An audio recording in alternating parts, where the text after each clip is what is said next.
Hola mi gente. Antes de comenzar esta historia que les va a dejar sin aliento, no olviden suscribirse al canal y dejarme un comentario contándome qué opinan. Créanme, van a querer saber cómo termina esto. Ahora sí, comenzamos. El champán Moet en Chandon brillaba bajo las luces de araña del Hotel Ritz de Madrid, pero Isabela Ríos, o Bella, como todos la llamaban, sentía que cada burbuja en su copa era un recordatorio amargo de su realidad. Llevaba un vestido valentino rojo que había costado más de lo que su padre ganaba en un año como arqueólogo, antes de que todo se derrumbara. Ahora, con su melena rubia cayendo en ondas perfectas sobre sus hombros desnudos, parecía la novia perfecta del hombre más poderoso de Madrid. Pero las apariencias, como bien sabía Bella, podían ser más engañosas que un espejismo en el desierto de Atacama. Bella, cariño, tráeme otro whisky. Y esta vez, asegúrate de que sea el Macallan 25, no esa porquería que me trajiste antes, ordenó Ricardo Solís, sin siquiera mirarla, mientras ajustaba su Rolex de oro y reía con un grupo de inversores japoneses. Su voz tenía ese tono condescendiente que ella conocía tan bien, como si estuviera hablándole a una mascota bien entrenada y no a su prometida. Bella apretó los dientes, manteniendo su sonrisa de revista. Después de 2 años junto a Ricardo, había perfeccionado el arte de parecer encantada mientras por dentro sentía que algo se rompía cada día un poco más. Se dirigió al bar, sintiendo las miradas de los otros hombres del salón siguiendo cada movimiento de su figura. Era lo único que Ricardo valoraba de ella, su capacidad para decorar sus eventos como si fuera una obra de arte más de su colección. ¿Sabes qué es lo mejor de Bella? Escuchó que Ricardo le decía a uno de sus socios cuando regresaba con la bebida, que es hermosa, obediente y no hace preguntas incómodas, la mujer perfecta para un hombre ocupado como yo.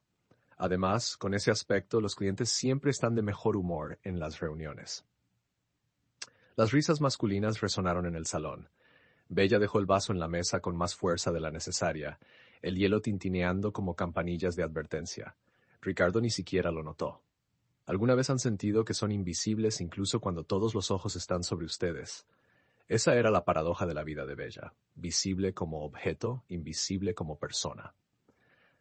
Pero lo que Ricardo Solís no sabía, lo que nadie en ese salón dorado sabía, era que detrás de esos ojos azules y esa sonrisa profesional había una mente que absorbía cada detalle, cada conversación, cada secreto susurrado cerca de ella como si fuera parte del mobiliario. El padre de Bella, el doctor Héctor Ríos, había sido uno de los arqueólogos más respetados de España, especializado en culturas precolombinas.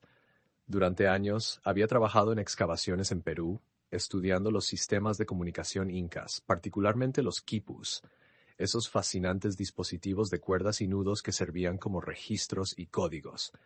Bella había pasado sus veranos de adolescencia en campamentos arqueológicos, aprendiendo a leer esos nudos como si fueran libros abiertos. Su padre solía decir: Bella, mi niña, los conquistadores quemaron los libros, pero no pudieron quemar el conocimiento que estaba tejido en las cuerdas. Luego vino el desastre. Ricardo Solís, entonces un empresario tecnológico emergente, había financiado una de las expediciones más ambiciosas del Dr. Ríos. Cuando el proyecto no produjo los resultados comerciales que Ricardo esperaba, porque la arqueología seria no funciona como una startup de Silicon Valley, Ricardo retiró brutalmente su apoyo.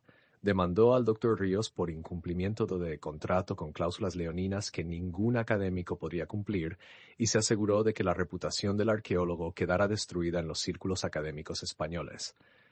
El Dr. Ríos perdió todo: su posición en la universidad, sus ahorros en batallas legales y, finalmente, su salud. Ahora vivía en un pequeño apartamento en Vallecas, dando clases particulares a estudiantes de secundaria para pagar el alquiler. Y Bella había hecho un pacto con el diablo. Cuando Ricardo la había conocido en una gala benéfica 2 años atrás, había quedado fascinado por su belleza. No sabía, y ella no se lo había dicho, que era la hija del hombre que había destruido. Bella había aceptado su cortejo y sus regalos, su anillo de compromiso de 4 quilates, todo mientras mantenía a su padre en secreto. Trabajaba como su asistente personal, un eufemismo elegante para ser su muñeca decorativa, y enviaba discretamente parte del generoso salario que él le pagaba al apartamento en Vallecas. Era supervivencia, era venganza en cámara lenta, era humillante, era todo eso y más. Bella, ¿dónde diablos estabas? La voz de Ricardo cortó sus pensamientos como un látigo. Necesito que mañana a las 7 de la mañana estés en la oficina. Tenemos la presentación con los inversores de Crypto Ventures. Y ponte algo, profesional pero atractivo. Ya sabes lo que me gusta. Por supuesto, Ricardo, respondió ella con dulzura envenenada. Esa noche, mientras Ricardo roncaba en su lado de la cama king size de su ático en el barrio de Salamanca, después de apenas mirarla como siempre, Bella miraba al techo, preguntándose cuánto tiempo más podría mantener esta farsa. El anillo de compromiso pesaba en su dedo como un grillete de oro blanco. Pero el destino, ese dramaturgo travieso, estaba a punto de cambiar completamente el guión. La mañana siguiente amaneció con uno de esos cielos grises de Madrid que parecen presagiar tormenta. Bella llegó a las oficinas de Solistec a las 6:45, como siempre, 15 minutos antes de lo requerido. La torre de cristal y acero en el Paseo de la Castellana era un monumento al ego de Ricardo. 30 pisos de tecnología de punta, arte moderno carísimo y empleados que trabajaban como si sus vidas dependieran de ello, porque en cierto modo así era. Cuando salió del ascensor en el piso 30, donde estaban las oficinas ejecutivas, inmediatamente supo que algo andaba mal. Los asistentes susurraban en grupos, el director de operaciones corría por el pasillo con el teléfono pegado a la oreja, y desde la oficina de Ricardo provenían gritos que hacían vibrar las paredes de vidrio. ¡Es imposible! ¡Alguien tiene que arreglar esto ahora! La voz de Ricardo sonaba al borde de la histeria, un tono que Bella nunca le había escuchado antes. El hombre que siempre controlaba cada situación, que intimidaba a sus adversarios con su fría calma calculadora, estaba perdiendo los estribos completamente. Bella entró a la oficina sin llamar, una transgresión que normalmente le habría costado una reprimenda, pero Ricardo apenas la notó. Estaba de pie frente a su escritorio de ébano, con la camisa arrugada y el pelo despeinado. Definitivamente no era su estilo habitual de ejecutivo impecable. A su alrededor, 5 ingenieros informáticos miraban sus laptops con expresiones de pánico absoluto. ¿Qué sucede?, preguntó Bella. Aunque una parte de ella, la parte que había aprendido a leer las situaciones, como su padre leía los quipus, ya estaba conectando puntos. Nos hackearon, respondió Javier Campos, el director de tecnología, un hombre de 40 años que en ese momento parecía haber envejecido una década. El sistema completo. Todas las claves privadas de las carteras de criptomonedas de nuestros clientes más importantes. El acuerdo con Crypto Ventures. Todo está bloqueado. Bella sintió un cosquilleo en la base de su columna vertebral. ¿Bloqueado? ¿Qué significa eso exactamente? Significa, gruñó Ricardo volteándose hacia ella con ojos inyectados de sangre, que alguien, probablemente los cabrones de la competencia, ha encriptado todos nuestros archivos críticos. Los documentos del acuerdo más grande de nuestra historia, las claves de acceso, los contratos, todo. Y están pidiendo un rescate de 50 millones de euros. 50 millones. La cifra flotó en el aire como un globo de plomo. Bella conocía suficiente del negocio de Ricardo para saber que, aunque era rico, no tenía 50 millones líquidos disponibles. Su riqueza estaba en activos, inversiones, propiedades. Un rescate así lo arruinaría o al menos lo forzaría a revelar cosas que probablemente prefería mantener ocultas. ¿Y no es curioso cómo en los momentos de crisis se revela el verdadero carácter de las personas? Llama a la policía, sugirió uno de los ingenieros. No. La respuesta de Ricardo fue tan violenta que todos dieron un paso atrás. No podemos involucrar a las autoridades. Esto comprometería ciertas operaciones que no pueden salir a la luz. Ahí estaba, la confirmación de lo que Bella había sospechado durante meses. Ricardo Solís no era solo un empresario agresivo, era un criminal de guante blanco. Muéstrame el mensaje de los hackers, dijo Bella de repente, sorprendiéndose a sí misma. Todos la miraron como si una lámpara decorativa hubiera empezado a hablar. Bella, cariño, esto no es asunto tuyo. Ve a traerme un café o algo.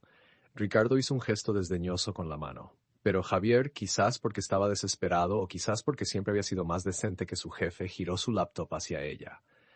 En la pantalla, entre líneas de código y mensajes de error, había un archivo de texto. Señor Solís, sus secretos ahora nos pertenecen. Si quiere recuperar el acceso, sabe cuál es el precio.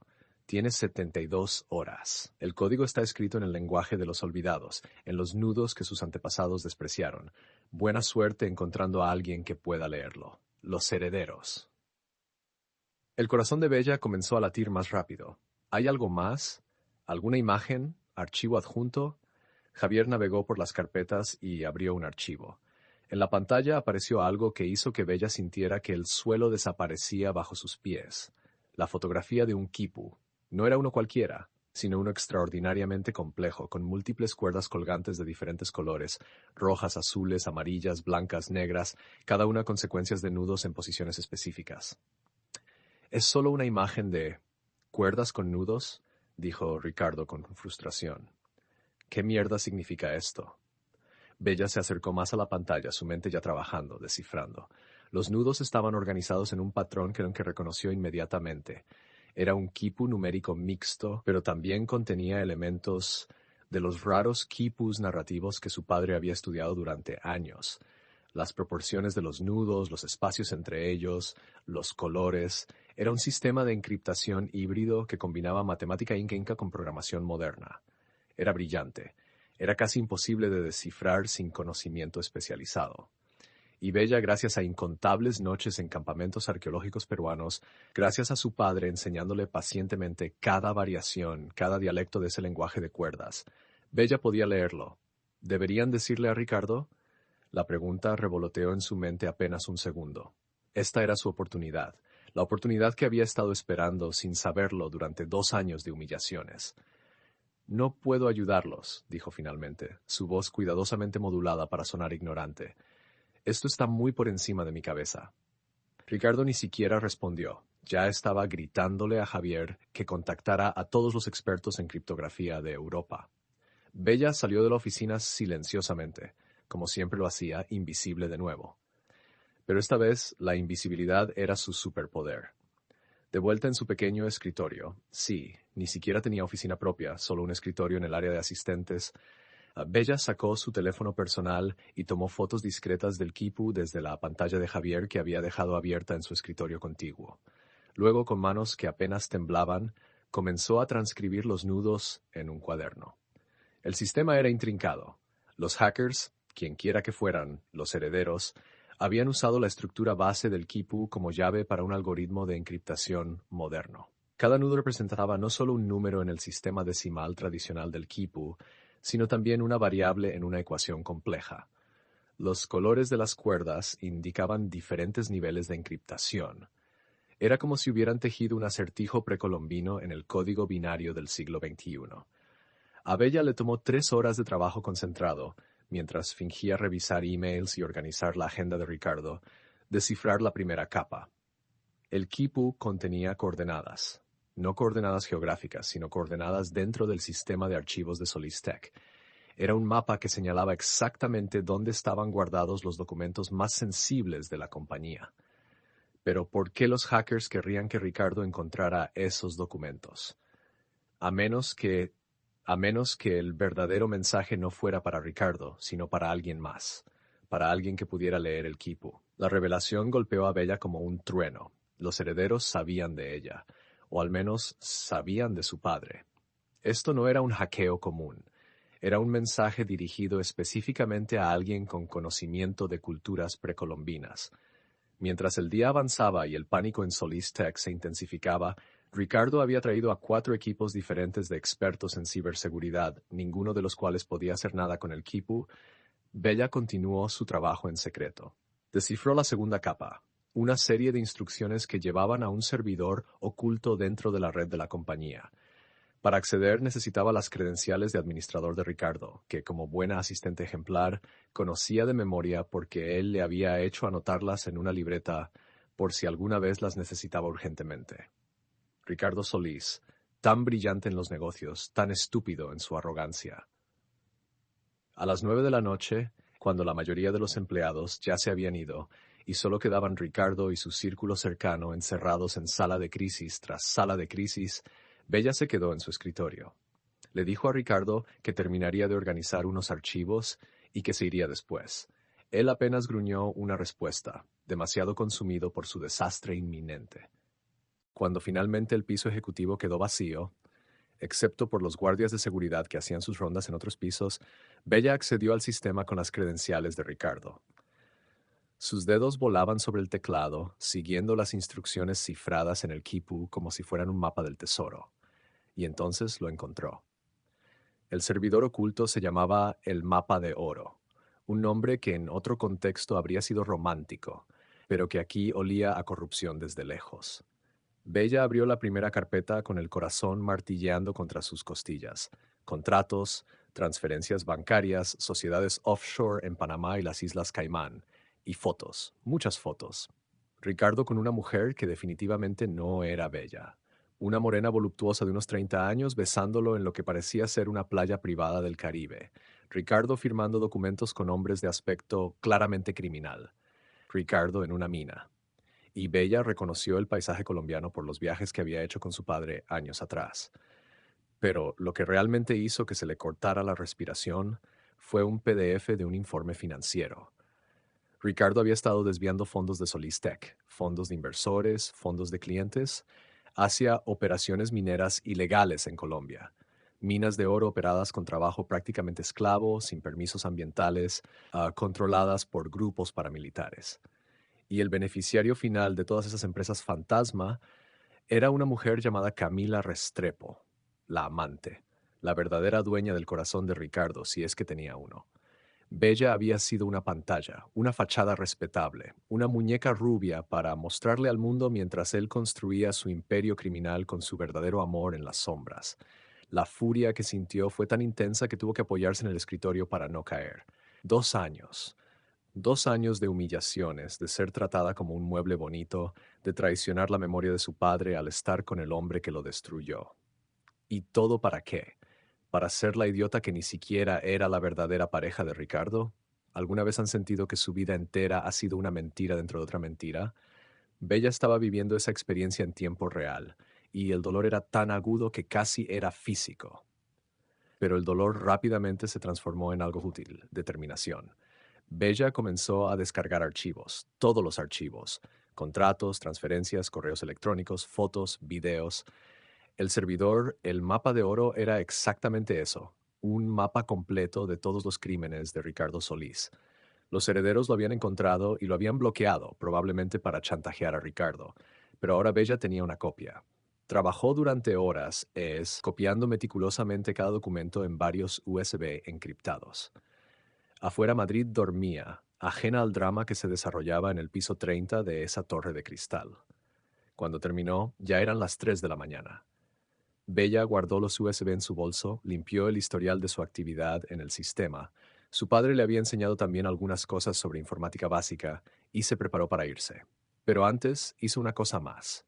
Volvió al archivo del Kipu y lo estudió una última vez. Ahí, en la tercera capa que nadie más había descifrado, había un mensaje final. Los nudos formaban palabras en quechua, el idioma que su padre hablaba con fluidez y que le había enseñado durante su infancia. Amasuwa, Amayuya, Amaquilla. No robes, no mientas, no seas perezoso. El código moral inca. Los herederos, quienes quiera que fueran, no eran simples criminales, eran justiciers con un mensaje. Y Bella, en ese momento, decidió convertirse en su aliada. Salió del edificio en la madrugada fría de Madrid con su bolso lleno de secretos que valían millones, sintiendo por primera vez en 2 años que no era una víctima, sino una jugadora en el tablero. Ricardo Solís había subestimado a su muñeca rubia. Ese sería su error fatal. Cuando llegó al apartamento en Vallecas, donde vivía su padre, el doctor Héctor Ríos todavía estaba despierto, corrigiendo tareas de sus estudiantes bajo la luz amarillenta de una lámpara vieja. Levantó la vista sorprendido cuando Bella entró. Ella nunca lo visitaba tan tarde por miedo a que Ricardo descubriera su relación. Bella, ¿qué? Comenzó a preguntar, pero se detuvo cuando vio la expresión en el rostro de su hija. No era la sonrisa forzada que había llevado durante 2 años, era algo diferente, algo feroz. Papá, dijo Bella, dejando su bolso sobre la mesa desgastada. Necesito que me ayudes a leer un quipu, y luego vamos a destruir al hombre que te destruyó. Héctor Ríos miró a su hija, su hermosa, brillante y aparentemente frívola hija que había sacrificado tanto, y en sus ojos vio la misma determinación que había tenido su esposa, la madre de Bella, una abogada de derechos humanos que había fallecido años atrás luchando por causas perdidas. Cuéntame todo, dijo simplemente. Y Bella lo hizo. Le habló del hackeo, del quipu, del mapa de oro de Camila Restrepo y las minas ilegales. Le mostró los archivos descargados, y mientras hablaba, padre e hija comenzaron a planear algo que era parte venganza, parte justicia, y completamente peligroso. Afuera, el cielo de Madrid comenzaba a aclararse con los primeros rayos del amanecer. En las oficinas de Solistec, Ricardo probablemente todavía estaba despierto, desesperado, sin saber que la solución a su problema y la causa de su perdición dormía a solo 15 kilómetros de distancia, en los brazos de una mujer que había subestimado durante demasiado tiempo. La guerra había comenzado, y esta vez los que habían sido pisoteados iban a levantarse. Los siguientes 3 días fueron una masterclass en actuación. Bella regresó al ático de Ricardo como si nada hubiera pasado. Sonrió cuando debía sonreír, asintió cuando debía sentir y se mantuvo bellamente invisible mientras el mundo de Ricardo se desmoronaba a cámara lenta. El pánico en Solistec había alcanzado proporciones épicas. Ricardo había traído expertos de NSA retirados, hackers éticos de Alemania, especialistas en criptografía de Israel. Ninguno podía descifrar el quipu. Era como pedirle a un neurocirujano que leyera jeroglíficos egipcios. Tenían las herramientas equivocadas para el problema correcto. Quedan 48 horas, anunció Javier durante una de las reuniones de crisis a las que Bella asistía para tomar notas, porque eso era lo que hacían las asistentes decorativas, ¿verdad? Tomar notas bonitas. Si no recuperamos el acceso, Crypto Ventures cancelará el acuerdo. Y si eso pasa, estaremos acabados, terminó Ricardo, su voz como vidrio roto. Tenía ojeras profundas y había empezado a beber whisky desde las 10 de la mañana. Su legendaria compostura se había evaporado, dejando al descubierto algo más feo. Un hombre acostumbrado a ganar que no sabía perder con dignidad. Bella observaba todo esto con una mezcla de satisfacción y asco. ¿Cuántas veces Ricardo había visto a otros hombres quebrarse bajo su presión y había disfrutado del espectáculo? Ahora él era el entretenimiento. Pero ella no estaba allí solo para ver el show. Cada noche, después de que Ricardo finalmente se desplomara exhausto en la cama, Bella salía sigilosamente del ático. Le decía al portero que iba al gimnasio 24 horas del edificio y se dirigía a Vallecas. Allí, en el pequeño apartamento lleno de libros de arqueología y mapas antiguos, ella y su padre trabajaban. Héctor Ríos había sido muchas cosas en su vida: académico, aventurero, padre devoto, pero nunca había sido un hombre de venganza. Sin embargo, cuando Bella le mostró los documentos del mapa de oro, pruebas de cómo Ricardo no solo lo había arruinado profesionalmente, sino que había usado conexiones políticas para asegurarse de que ninguna universidad en España lo contratara jamás, algo oscuro y antiguo despertó en sus ojos. Este quipu, dijo Héctor, estudiando las fotografías que Bella había tomado, sus dedos temblorosos trazando los patrones de nudos en el aire, no es solo un código, es una declaración política. Mira aquí los colores: rojo para la sangre derramada, negro para las minas oscuras, amarillo para el oro robado. Quien diseñó esto conoce la simbología inca a profundidad. ¿Pero quiénes son los herederos?, preguntó Bella por enésima vez. Era la pregunta que la mantenía despierta incluso más que la adrenalina de la conspiración. Si tuviera que adivinar, Héctor se quitó sus lentes y los limpió pensativamente. Diría que son descendientes de comunidades indígenas peruanas o colombianas, personas cuyas tierras fueron destruidas por operaciones mineras ilegales. Los solís de este mundo los llaman daños colaterales. Ellos se llaman a sí mismos los herederos porque heredaron un mundo destrozado. La explicación tenía sentido. Ricardo había estado operando minas ilegales en territorios indígenas durante años, según los documentos. Había sobornado a políticos, había usado grupos paramilitares para intimidar a comunidades enteras.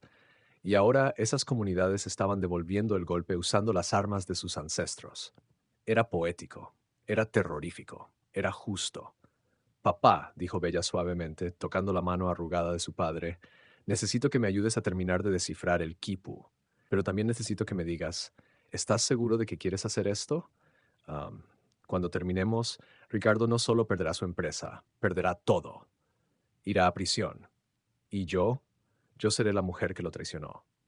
Héctor Ríos miró a su hija, su pequeña que había crecido entre excavaciones, que había aprendido idiomas muertos por amor a él, que había sacrificado 2 años de su vida en una relación tóxica para mantenerlo a flote, y sintió el pecho apretado de orgullo y dolor.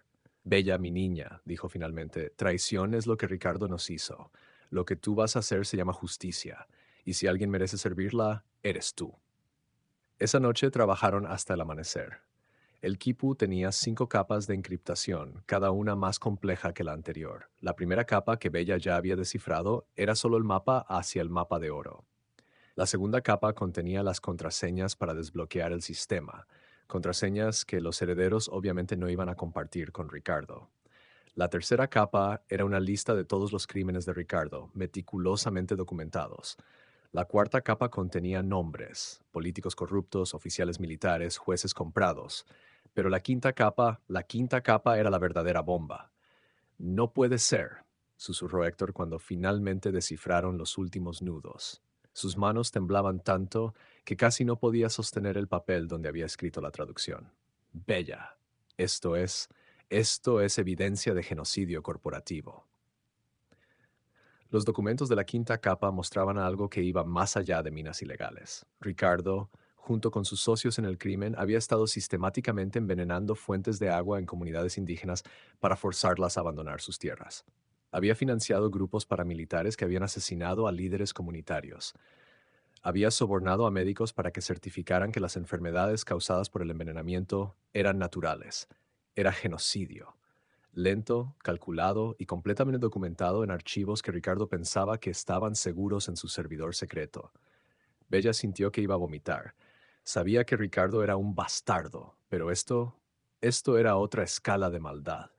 Y ella había estado durmiendo junto a este monstruo durante 2 años. ¿Alguna vez han descubierto que alguien a quien conocían, alguien que comía desayuno con ustedes, que se reía de las mismas comedias, era capaz de horrores inimaginables? Es como descubrir que has estado viviendo con un extraño que usaba una máscara de persona normal.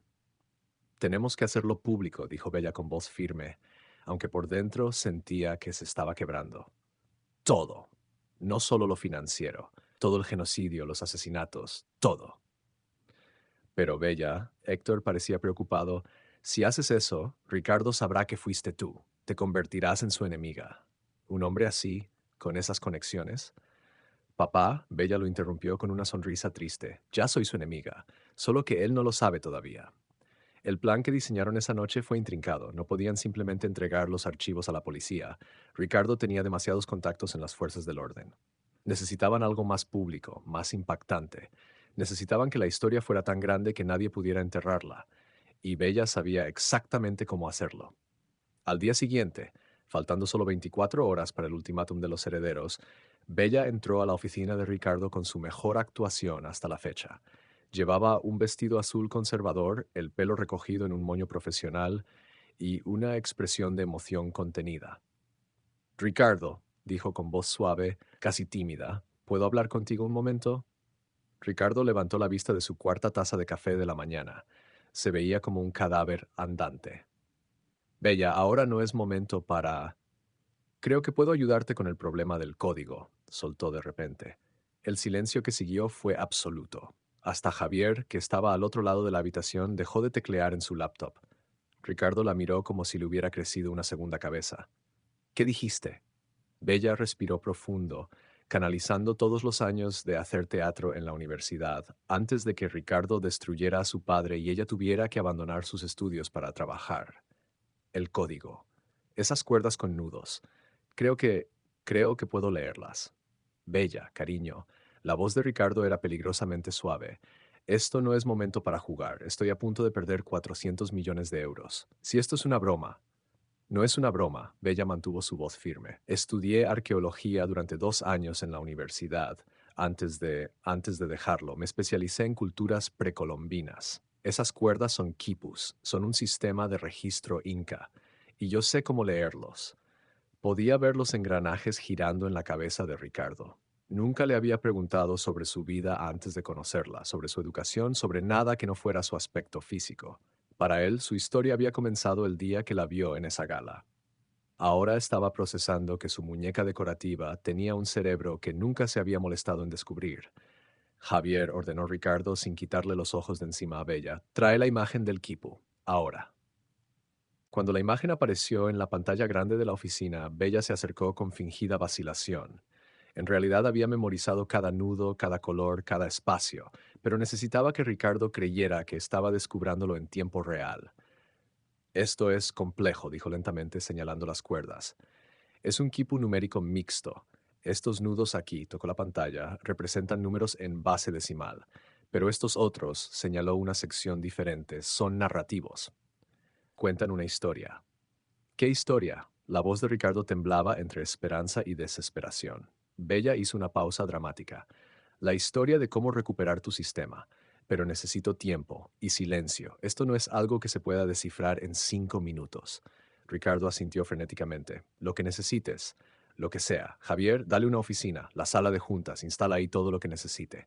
Y así, la mujer, que había sido relegada a un escritorio compartido con las asistentes junior, de repente tenía la sala de juntas, con vista panorámica de Madrid, para ella sola. Irónico, pensó Bella, mientras entraba al espacio de cristal y acero. Todo lo que había tenido que hacer para ganar el respeto de Ricardo era tener algo que él necesitaba desesperadamente. Esa era la diferencia entre ellos. Ricardo solo valoraba a las personas por su utilidad. Bella, incluso después de todo, todavía creía que las personas tenían valor inherente. Pasó las siguientes horas en esa sala, con varios ingenieros yendo y viniendo, trayéndole café, preguntándole si necesitaba algo. Era surrealista. Fingía estudiar el quipu, hacía anotaciones complicadas en un cuaderno, fruncía el ceño pensativamente. Todo teatro. En realidad estaba usando la computadora de la sala de juntas, con acceso de alto nivel que le habían dado, para hacer algo completamente diferente. Estaba preparando el escenario para la revelación final. Primero creó un documento maestro que contenía todos los archivos del mapa de oro, organizados cronológicamente y por tipo de crimen. Luego escribió un texto explicativo en español, inglés y, esto era importante, en quechua. El texto detallaba quién era Ricardo Solís, qué había hecho y por qué estaba siendo expuesto. Después compiló todo en un paquete cifrado y lo programó para enviarse simultáneamente a todas las principales agencias de noticias españolas, Interpol, la Corte Penal Internacional, Amnistía Internacional, organizaciones de derechos indígenas en América Latina, y esto la hizo sonreír con amargura la propia Camila Restrepo. La amante secreta de Ricardo merecía saber que el hombre por el que había ayudado a cometer genocidio probablemente la traicionaría en el segundo que le conviniera. El envío estaba programado para activarse en 12 horas, a la medianoche, cuando el ultimátum de los herederos expirara. Pero antes de eso, Bella iba a darle a Ricardo exactamente lo que quería, acceso a su sistema, y junto con ese acceso iba a sellar su propia condena. A las 6 de la tarde salió de la sala de juntas. Ricardo prácticamente saltó de su silla cuando la vio. ¿Y bien? Lo tengo, dijo Bella simplemente. Sé cómo desbloquear el sistema. La alegría en el rostro de Ricardo fue genuina. Por un momento, solo un momento, Bella vio al hombre del que había creído estar enamorada 2 años atrás. El hombre encantador que le había prometido que cuidaría de ella, que la había hecho sentir especial. Pero ese hombre nunca había existido realmente, ¿verdad? Solo había sido otra máscara. Los hackers usaron un algoritmo de triple capa basado en la secuencia de Fibonacci modificada con valores de nudos Kipu, explicó Bella, usando suficiente jerga técnica real mezclada con tonterías para sonar convincente. La clave está en los espacios entre los nudos, no en los nudos mismos. Es brillante en realidad. No me importa si es la Mona Lisa del hackeo, Ricardo. ¿Puedes desbloquearlo o no? Puedo, afirmó Bella, pero necesito que me des acceso completo de administrador. No puedo hacer esto con permisos limitados. Javier pareció incómodo. Ricardo, darle acceso completo a... Dáselo, rugió Ricardo. A estas alturas, si ella lo desbloquea, puede tener el puto acceso que quiera. Y así, con unos cuantos clics, Isabella Ríos, la muñeca decorativa, la asistente ignorada, la novia trofeo, tuvo acceso absoluto a cada rincón del imperio digital de Ricardo Solís. Se sentó en la computadora principal, muy consciente de que Ricardo, Javier y al menos 5 ingenieros estaban respirando sobre su hombro. Sus dedos bailaron sobre el teclado, introduciendo comandos que parecían complejos, pero que en realidad estaban ejecutando un script que había preparado con ayuda de su padre, quien resultó ser bastante bueno con la programación, algo que Bella no sabía. Las pantallas comenzaron a parpadear. Líneas de código corrieron como cascadas verdes. La tensión en la habitación era tan gruesa que podría cortarse con cuchillo. Y entonces, con un sonido suave de confirmación, el sistema se desbloqueó. ¡Funcionó!, gritó Javier, mirando su laptop con incredulidad. Tenemos acceso. Todos los archivos están restaurados. El alivio en la habitación fue palpable.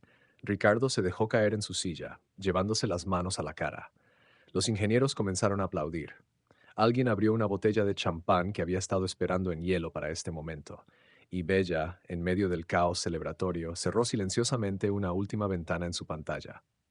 El script que había ejecutado no solo había desbloqueado el sistema, también había hecho una copia completa de absolutamente todo, incluyendo el historial de comunicaciones de Ricardo, sus correos personales, sus archivos borrados, y lo había añadido al paquete que se enviaría esa medianoche. Ricardo se acercó a ella y por un horrible momento, Bella pensó que iba a abrazarla. En cambio, le puso las manos en los hombros y la miró con algo que podría haber pasado por respeto. Bella, dijo, y su voz sonaba diferente, casi humana. Me salvaste la vida. No sé cómo agradecerte. No tienes que agradecerme, respondió ella con total honestidad. Créeme, esto fue mi placer. Esa noche hubo una celebración improvisada en la oficina. Ricardo estaba eufórico, pedía rondas de bebidas caras, bromeaba con sus empleados como si no hubiera estado al borde de un colapso nervioso 24 horas antes. Bella aceptó una copa de champán y se quedó en un rincón, observando. ¿Cómo podía celebrar después de lo que había hecho? ¿Después de lo que estaba a punto de hacer? Pero esa era la cosa con la venganza. A veces se sentía menos como triunfo y más como fatalidad. Alrededor de las 11 de la noche, Ricardo finalmente la encontró. Estaba borracho, no tanto como para no controlar sus palabras, pero sí lo suficiente para estar inusualmente emocional. Sabes, dijo apoyándose contra la pared junto a ella, nunca pensé que tuvieras esto en ti. Siempre asumí que eras, ya sabes, solo bonita. Lo sé, dijo Bella suavemente. Todo el mundo lo asume. Debí prestarte más atención, continuó Ricardo, y había algo en su voz que casi sonaba a arrepentimiento. Debí, no sé, conocerte mejor. Por un segundo, solo un segundo, Bella sintió algo parecido a la lástima. Este hombre, con toda su riqueza y poder, era fundamentalmente incapaz de ver a las personas como algo más que piezas en su tablero de ajedrez. Incluso ahora, cuando finalmente reconocía su valor, era solo porque le había sido útil. Es tarde, dijo finalmente. Deberíamos irnos a casa. Ricardo asintió, aunque casa para él significaba el ático donde dormían en la misma cama, pero en mundos completamente diferentes. Bella lo siguió afuera, al coche con chofer que los esperaba, y durante todo el trayecto mantuvo los ojos en su teléfono, viendo el reloj contar los minutos. 11:47 p.m. 11 minutos para la medianoche. 11 minutos para que todo el mundo de Ricardo Solís se derrumbara y esta vez no habría quipu mágico que pudiera salvarlo. Cuando llegaron al ático, Ricardo se fue directo a la cama, exhausto por el estrés de los últimos días. Bella se quedó en la sala, mirando por los enormes ventanales la ciudad de Madrid, brillando abajo como un mar de estrellas terrestres. 11:55 p.m. Su teléfono vibró. Un mensaje de su padre. ¿Estás segura, mi niña? Bella escribió. Nunca he estado más segura de nada en mi vida. 11:58 p.m. Pensó en todas las personas que Ricardo había destruido. Su padre, las comunidades indígenas desplazadas, los trabajadores explotados en sus minas, las familias rotas por su codicia, todos invisibles para él, igual que ella había sido invisible, han sido invisible. Pero los invisibles iban a hacerse ver. Los silenciados iban a gritar, y la muñeca decorativa iba a ser quien prendiera la mecha. En algún lugar de la ciudad, en servidores distribuidos por toda Europa, el paquete que Bella había preparado comenzó su recorrido digital. Miles de archivos salieron disparados hacia sus destinatarios como flechas envenenadas. En salas de redacción de periódicos, investigadores de Interpol, activistas de derechos humanos, docenas, cientos de personas comenzarían a abrir esos archivos en las próximas horas. Para mañana al amanecer, el nombre de Ricardo Solís sería sinónimo de crimen corporativo. Bella apoyó su frente contra el vidrio frío de la ventana y por primera vez en 2 años sonrió. Una sonrisa real. No la máscara profesional que usaba para Ricardo, sino algo genuino y feroz. La guerra que había comenzado 3 días atrás acababa de entrar en su fase final. Y esta vez Bella no iba a ser una víctima silenciosa. Iba a ser la tormenta que lo destruiría todo. El amanecer llegó a Madrid con una belleza cruel. El sol se alzaba sobre la ciudad, pintando el cielo de naranjas y rosas, completamente indiferente al hecho de que el mundo de Ricardo Solís estaba a punto de colapsar. Bella no había dormido. Se había quedado en el sofá de la sala, observando la ciudad despertar, esperando. Sabía que los primeros artículos empezarían a publicarse alrededor de las 6 de la mañana. Los medios digitales nunca dormían, y una historia como esta era demasiado jugosa para esperar. A las 6:17 am, su teléfono vibró. Era un enlace de su padre. El País acaba de publicar. Bella abrió el artículo con manos temblorosas. El titular ocupaba toda la pantalla. Exclusiva. Magnate tecnológico español vinculado a genocidio corporativo en Colombia. Documentos filtrados revelan operaciones mineras ilegales y asesinatos. Comenzaba con una fotografía de Ricardo en una de sus galas benéficas, siempre tan elegante, tan respetable, junto a imágenes de comunidades indígenas desplazadas, ríos contaminados con mercurio y documentos con su firma autorizando pagos a grupos paramilitares. Era devastador, era irrefutable, era justicia servida en portada. Para las 7 de la mañana la historia había explotado como dinamita. CNN, BBC, The Guardian, Le Monde, Der Spiegel, todos habían recibido el paquete de documentos y todos estaban publicando sus propias versiones. Las redes sociales ardían con el hashtag #SolísFiles. Activistas de derechos humanos pedían su arresto inmediato. Políticos que habían cenado con él la semana anterior ahora daban declaraciones condenándolo en los términos más fuertes posibles. Era una ejecución pública digital y Ricardo todavía dormía plácidamente en su cama king size, ajeno a que su imperio se estaba desintegrando en tiempo real. Bella se preparó un café. Qué mundano hacer café mientras el mundo explotaba, y esperó. No tuvo que esperar mucho. A las 7:34 am el teléfono de Ricardo comenzó a sonar, y a sonar, y a sonar. Bella lo escuchó gruñir desde el dormitorio, luego maldecir cuando vio la pantalla iluminada con docenas de llamadas perdidas. ¡Qué mierda! Su voz llegaba desde el dormitorio, rasposa por el alcohol y el sueño. Bella tomó un sorbo de su café, saboreando el momento. Esto era lo que se sentía el poder real, pensó. No el poder de Ricardo, comprado con dinero sucio y mantenido con amenazas, sino el poder de la verdad finalmente expuesta. Ricardo apareció en la sala como un tornado humano, todavía en pijama, con el pelo salvaje y los ojos desorbitados mirando su teléfono.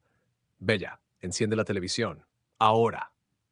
Ella obedeció con calma ensayada, usando el control remoto para encender la pantalla gigante. Inmediatamente apareció un noticiero matutino. La presentadora, una mujer de unos 50 años con expresión grave, estaba hablando. Los documentos que, según fuentes anónimas, provienen de un servidor interno de Solistec, detallan una red de corrupción que abarca 3 continentes. Incluyen transferencias bancarias a cuentas offshore, contratos con grupos paramilitares colombianos y, lo más perturbador, reportes médicos falsos sobre comunidades indígenas envenenadas sistemáticamente para desplazarlas de sus tierras. Ricardo se dejó caer en el sofá como si le hubieran cortado las piernas. Su rostro había perdido todo el color. No, no, no, no, esto no puede estar pasando. Ese servidor estaba bloqueado. Incluso después de desbloquearlo, tenía protecciones. ¿Protecciones? Preguntó Bella suavemente, sentándose en el sillón frente a él. ¿Te refieres a las protecciones que yo eliminé cuando salvé tu sistema? El silencio que siguió fue absoluto. Podía ver el momento exacto en que la comprensión golpeó a Ricardo. Sus ojos, esos ojos que la habían mirado con desprecio durante 2 años, se volvieron hacia ella con una mezcla de horror e incredulidad. ¿Tú? Susurró. ¿Tú hiciste esto? Bella sonrió, no era una sonrisa amable. Sorpresa, mi amor. Ricardo se levantó de un salto, pero tambaleó como si el suelo se moviera bajo sus pies. Eres una puta traidora. Después de todo lo que hice por ti, te di todo. Esta vida de lujo, este apartamento, las joyas, la ropa. ¿Todo lo que hiciste por mí? La voz de Bella era peligrosamente tranquila. Ricardo, lo único que hiciste por mí fue tratarme como un mueble caro, pero supongo que nunca se te ocurrió preguntarte quién era yo realmente, ¿verdad? ¿Quién eres? Escupió él. Eres una puta asistente de mierda que tuvo suerte de que me fijara en ella. Soy Isabella Ríos, dijo Bella, levantándose para mirarlo directamente a los ojos. Hija del doctor Héctor Ríos, el arqueólogo que destruiste hace 2 años, ¿lo recuerdas? ¿O arruinas tantas vidas que ya no puedes llevar la cuenta? Vio el momento en que el nombre registró. Ricardo retrocedió como si lo hubieran golpeado. Ríos, Ese viejo loco que quería usar mi dinero para excavar en el medio de la nada. Ese viejo loco es mi padre. La voz de Bella era acero. Y gracias a él pude leer tu preciado Kipu. Irónico, ¿no? La hija del hombre que destruiste fue tu única salvación, y también tu perdición. El teléfono de Ricardo no dejaba de sonar. Podía escuchar notificaciones llegando sin parar. En la televisión ahora mostraban imágenes de Camila Restrepo, la amante secreta, siendo arrestada en Bogotá. Aparentemente las autoridades colombianas habían actuado rápido. Camila, murmuró Ricardo, y en su voz había algo que Bella nunca había escuchado cuando hablaba de ella, emoción genuina. Ah, sí, tu verdadero amor, dijo Bella con amargura. La mujer por la que cometiste genocidio. Ella también recibió los archivos, por cierto, junto con evidencia de que planeabas dejarla como chivo expiatorio si algo salía mal. ¿Sabías que tenías un documento preparado culpándola de todo? Estaba en tu carpeta planes de emergencia. Muy romántico. Ricardo la miraba como si fuera un fantasma. ¿Cómo? ¿Cuánto tiempo llevas planeando esto? ¿Planeando? Bella se rió sin humor. No lo planeé, los herederos lo hicieron. Yo solo aproveché la oportunidad que me dieron. Ves, hay personas en este mundo, personas a las que tú considerarías insignificantes, que son mucho más inteligentes de lo que crees. Te subestimaron igual que tú me subestimaste a mí. El teléfono de Ricardo sonó de nuevo, pero esta vez contestó. Bella escuchó solo su lado de la conversación, pero fue suficiente. ¿Qué? Orden de arresto. No pueden hacer eso. Tengo inmunidad diplomática. ¿Cómo que revocada? Llama a Fernández, al ministro, a quien sea. Cuando colgó, su rostro era el de un hombre que finalmente comprendía que el suelo había desaparecido bajo sus pies. Interpol emitió una orden de captura. Mis cuentas bancarias están congeladas. El Consejo de Solís Tech votó para destituirme. Es el fin. Sí, confirmó Bella simplemente. Lo es. Ricardo se dejó caer de nuevo en el sofá y por primera vez desde que lo conocía, Bella lo vio llorar. No eran lágrimas de arrepentimiento. Ricardo Solís era incapaz de ese tipo de introspección, sino lágrimas de autocompasión. Estaba llorando por su imperio perdido, por su libertad a punto de ser arrebatada, por el hecho de que tendría que enfrentar consecuencias por primera vez en su vida privilegiada. ¿Cómo pudiste? Preguntó finalmente, su voz quebrada. Dormías en mi cama, llevabas mi anillo, ibas a ser mi esposa. Bella se quitó el anillo de compromiso, ese grillete de 4 quilates, y lo dejó caer sobre la mesa de centro con un tintineo. Nunca iba a ser tu esposa, Ricardo. Era tu prisionera. Hay una diferencia.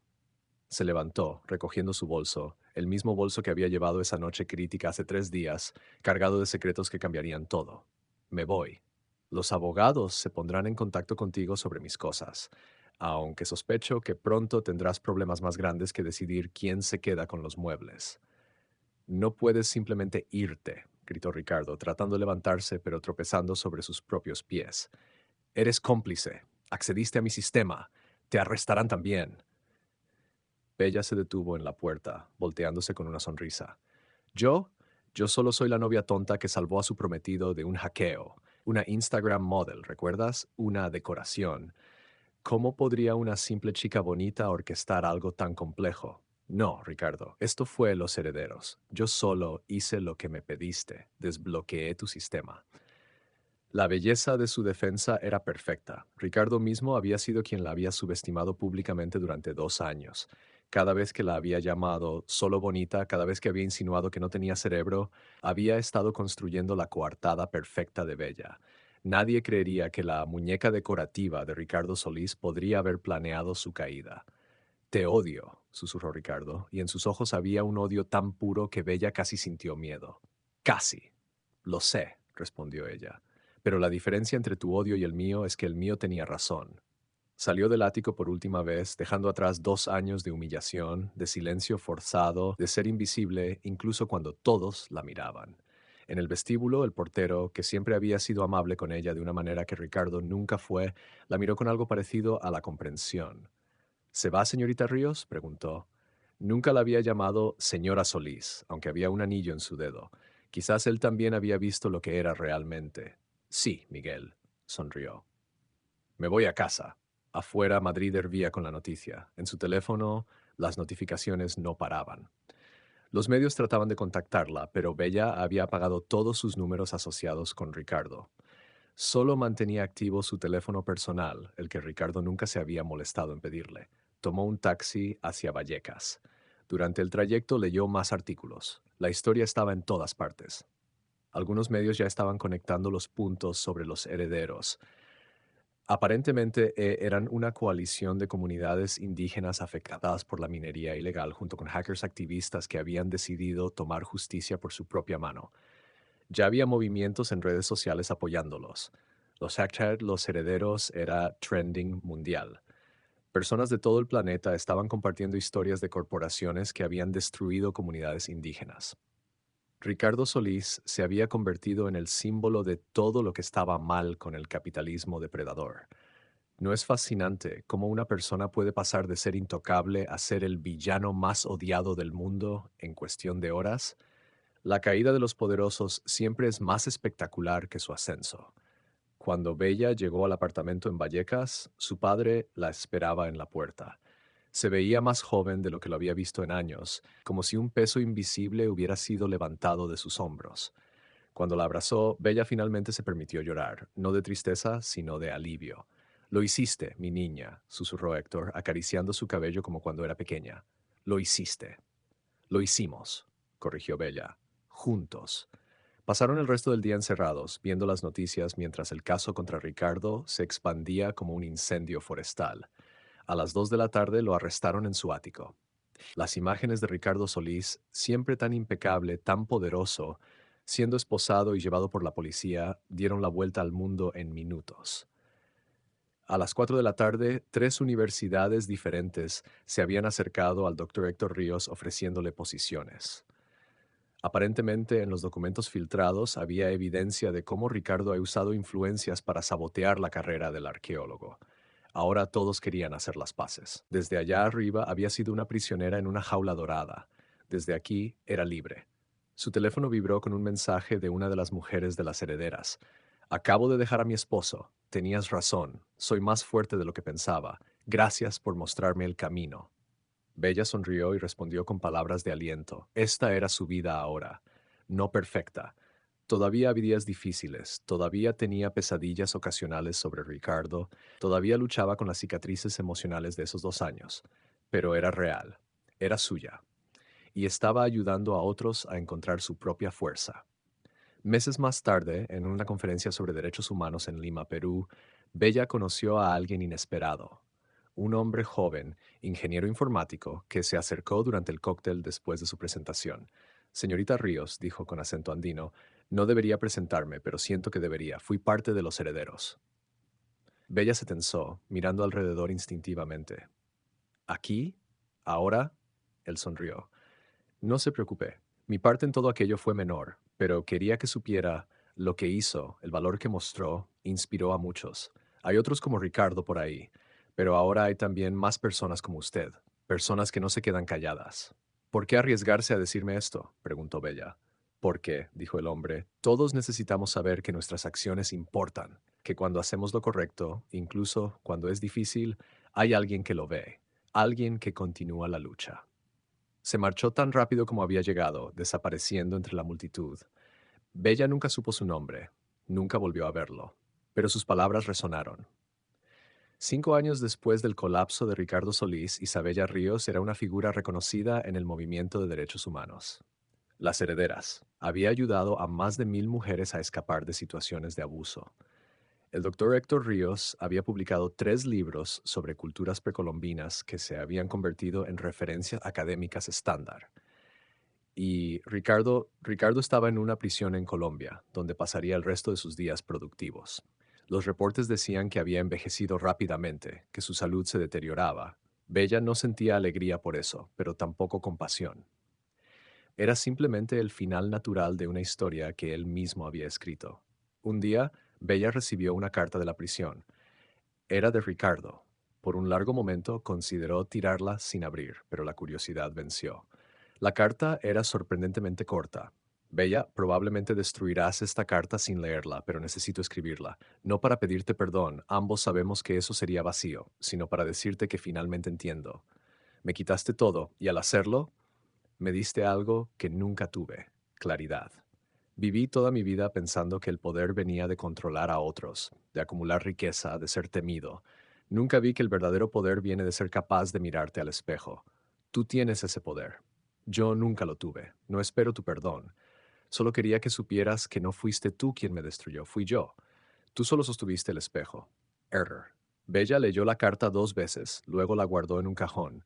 No era una disculpa, no cambiaba nada, pero había algo en esas palabras que sentía como un cierre.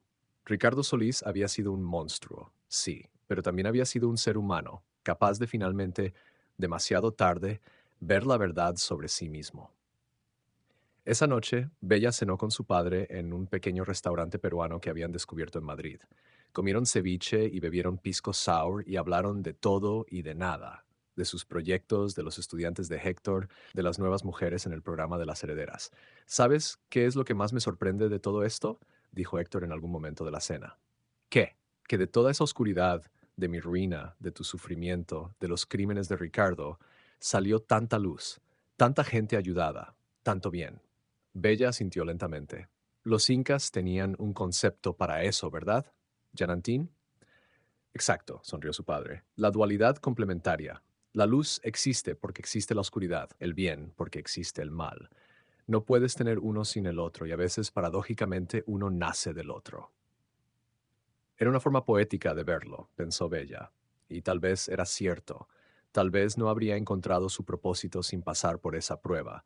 Tal vez las herederas no existiría sin que ella hubiera sido primero heredera del dolor, pero también sabía esto. Nadie debería tener que sufrir para encontrar su fuerza.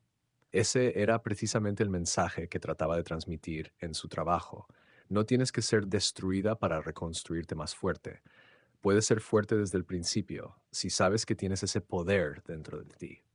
Años más tarde, cuando le pedían que contara su historia, y se la pedían a menudo, Bella siempre terminaba de la misma manera. No soy una heroína, soy alguien que tuvo suerte, suerte de tener un padre que me dio conocimiento, suerte de que los herederos me dieran una oportunidad, suerte de tener el coraje en el momento correcto. Pero hay millones de mujeres como yo que no tienen esa suerte, mujeres atrapadas con hombres como Ricardo que no ven salida. Mi historia no es especial, es solo visible y, y mi trabajo ahora es hacer visibles todas las otras historias, y eso era exactamente lo que hacía. La historia de Isabella Ríos y Ricardo Solís se convirtió en caso de estudio en escuelas de negocios sobre ética corporativa y las consecuencias de la corrupción. Se convirtió en caso de estudio en facultades de derecho sobre justicia y responsabilidad.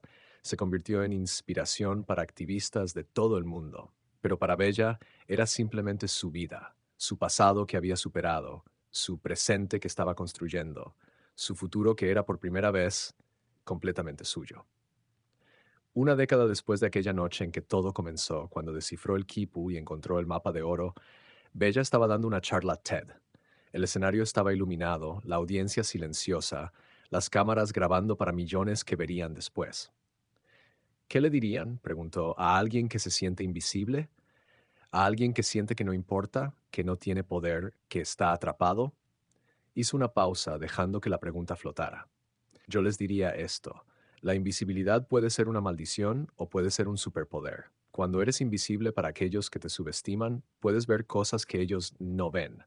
Puedes moverte en espacios donde no te esperan. Puedes prepararte para el momento en que finalmente elijas ser vista. Otra pausa. Y cuando ese momento llegue, y llegará, créanme, asegúrense de que valga la pena. No desperdicien su revelación en pequeñas venganzas o en demostrar puntos triviales. Úsenla para crear cambio real, para ayudar a otros que todavía son invisibles, para construir algo que importe. La audiencia estalló en aplausos. Bella sonrió. Esa sonrisa que había sido falsa durante tanto tiempo, pero que ahora era completamente genuina, y supo que había encontrado exactamente donde se suponía que debía estar. No en un ático lujoso siendo la muñeca de alguien más, sino aquí, en el mundo real, siendo ella misma. Y esa, al final, era la mejor venganza de todas. Vivir bien, vivir con propósito, vivir libre. Ricardo Solís le había quitado 2 años de su vida, pero ella había tomado el resto y lo había convertido en algo hermoso. Pensó mientras salía del escenario entre aplausos era la verdadera victoria. No destruir al enemigo, sino construir algo tan brillante que su oscuridad ya no importe.